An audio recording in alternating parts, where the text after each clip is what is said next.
पाकिस्तानियों को मैं आज कह रहा हूं, तैयारी करो, तैयारी करो आप सब। और मैं सियासत की बात नहीं कर रहा, मैं हकीकी आजादी की बात कर रहा हूं, मैं जहाद की बात कर रहा हूं, मैं उस पाकिस्तान की बात कर रहा हूं जो मेरे लीडर कायदे आजम ने जद्दोजहद की और मेरा जो नजरियाती लीडर इलामा इकबाल की जो सोच थी, उस पाकिस्तान को अगर हमने, वो पाकिस्तान जिसने एक अजीम कौम बनना था, जिधर दुनिया में हर पासपोर्ट की इज्जत होनी थी, जिसका नारा था कि पाकिस्तान का मतलब क्या,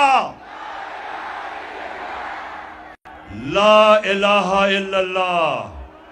ए अल्लाह, तेरे सिवा हम किसी के सामने नहीं झुकते, हम किसी अमरीकी के सामने नहीं झुकते, हम किसी डाकू के सामने नहीं झुकते, हम खौफ के बुत के सामने नहीं झुकते।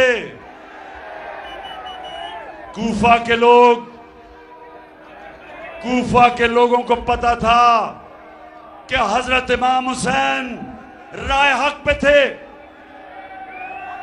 कूफा के लोग जानते थे, लेकिन यजीद के खौफ की वजह से निकले नहीं।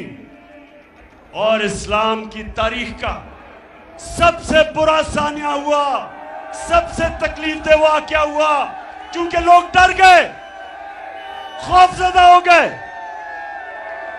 ला इलाहा इल्लल्लाह को भूल गए। बजाय अल्लाह कि तेरे सिवा हम किसी के सामने नहीं झुकते, खौफ के बुत के सामने झुक गए और जुल्म हुआ। इस्लाम की तारीख का सबसे बड़ा सानिया हुआ। मैं आज अब पाकिस्तानियों को कह रहा हूं कि तोड़ दो ये खौफ के बुत को तोड़ दो। ये जो टेलीफोन आता है जी गुमनाम नंबर से धमकियां देने के लिए, वापस धमकियां दो उनको। जो डराता है वापस डराओ उसको।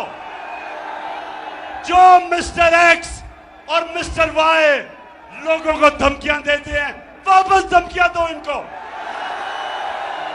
ये होते कौन है? ये होते कौन है आपको डराने वाले? आप हैं इस मुल्क की कौम, अवाम है मुल्क का। जो मुल्क की क़यादत अवाम का फैसला है। ये खुफिया नंबरों से डराना धमकाना कि जी हम ये कर देंगे वो कर देंगे, जो करना करो, हम भी करेंगे।